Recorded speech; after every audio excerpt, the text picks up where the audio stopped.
Hi students, today we will learn chapter 12 force, work and energy. आज हम chapter 12 force, work and energy पढ़ेंगे. Okay तो आज केवल इसका आपको हाफ पार्ट ही एक्सप्लेन किया जाएगा and the remaining part will explain on in the next video. Okay, so let's start.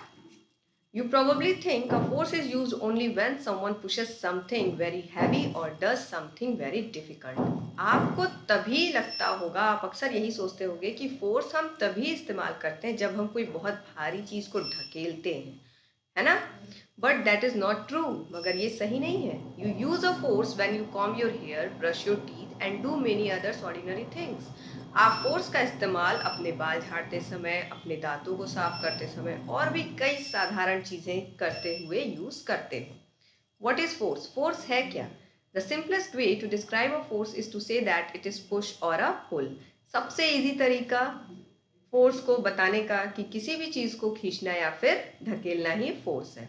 अब पुश इज अ फोर्स. जैसे अगर आप लाइट स्विच ऑन करते हो तो उसमें भी आप फोर्स यूज करते हो. अगर आप अपना ट्रॉली बैग क्या करते हो, पुल करते हो, खींचते हो, तो उसमें भी आप फोर्स यूज करते हो. इसके अलावा फोर्स क्या क्या करता है, what does a force does, force क्या क्या करता है. Force can make things move.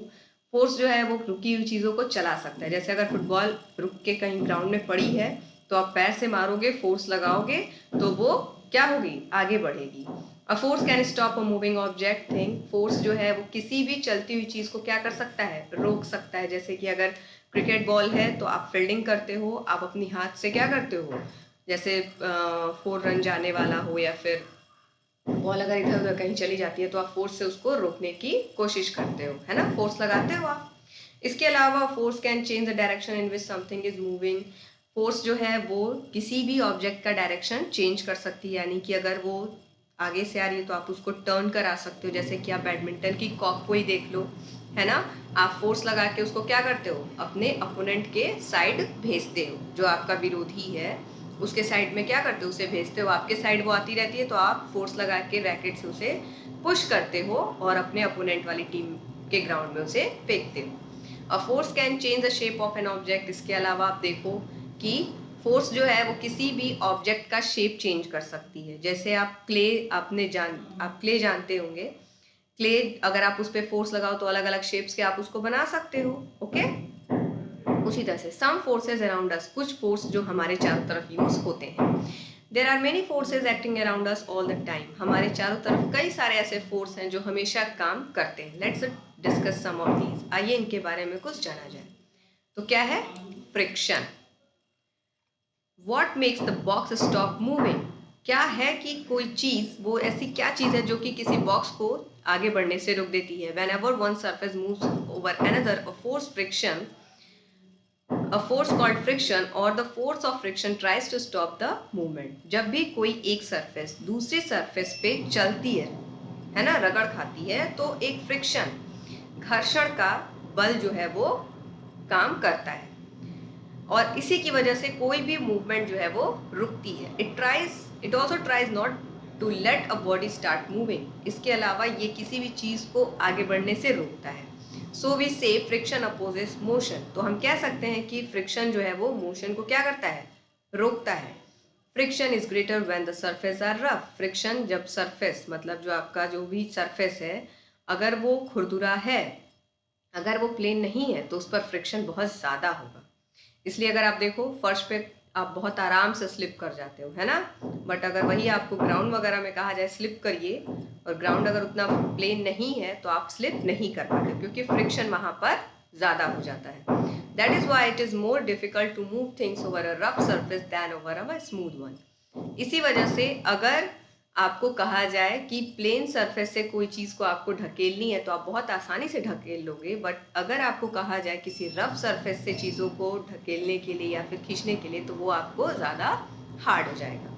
The good and bad side of friction. अब फ्रिक्शन अच्छा क्यों है और बुरा क्यों है. Sometime friction is helpful. कभी कभी फ्रिक्शन तो बहुत अच्छा होता है. It is friction that help us right on paper.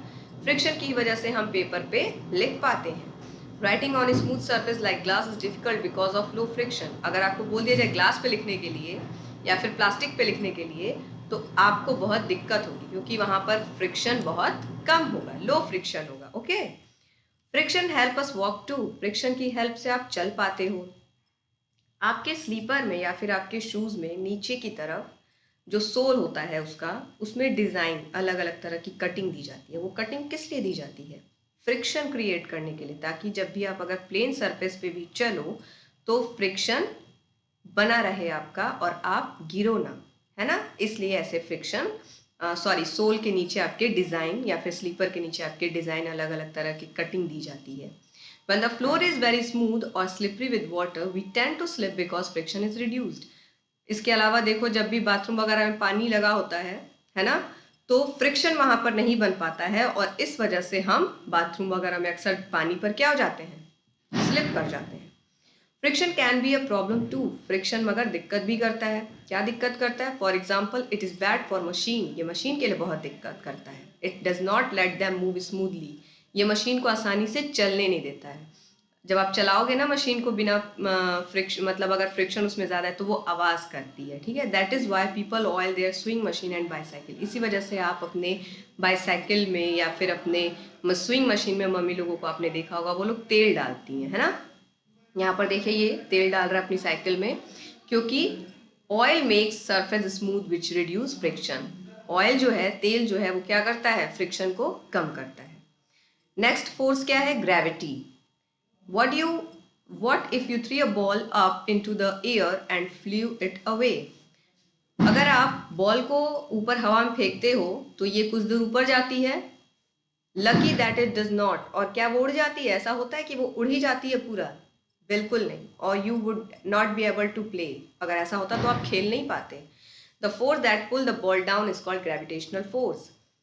जो फोर्स बॉल को वापस अपनी तरफ लेके आती है वो है ग्रेविटेशनल फोर्स, यानी कि गुरुत्वाकर्षण की शक्ति। द अर्थ्स ग्रेविटेशनल फोर्स और ग्रेविटी पुल्स एवरीथिंग ऑन और नियर इट। पृथ्वी की ग्रेविटेशनल फोर्स या फिर ग्रेविटी जो है वो हर एक चीज को या फिर अपने आसपास की चीज को क्या करती है, अपनी तरफ खींचती है। Gravitational force pull us too, gravitational force हमें भी अपनी तरफ खींचती है। That is how we have our feet on the ground, बिल्कुल इसी वजह से हमारे पैर जो है वो जमीन पर टिके रहते हैं। विदाउट इट, अगर ग्रेविटेशनल फोर्स नहीं होगा, we would be flying around, हम यहाँ वहाँ उड़ेंगे। So would everything around us, और बिल्कुल इसी तरह से हमारे आसपास की चीज़ें भी उड़ेंगी। Table, chair, book, car and so on. जैसे कि आपका टेबल है, चेयर है, बुक है, कार है, और भी कई सारी चीज़ें, आपकी पेंसिल, पेन, ये सारी चीज़ें भी क्या होंगी, फ्लाई करेंगी, ओके, उड़ेंगी। तो इस तरह से ग्रेविटेशनल फोर्स भी हमारे चारों तरफ हमेशा काम करता रहता है। ओके क्लास, तो जो इसका बचा हुआ पार्ट है वो नेक्स्ट वीडियो में आपको सेंड किया जाएगा। Okay, thank you.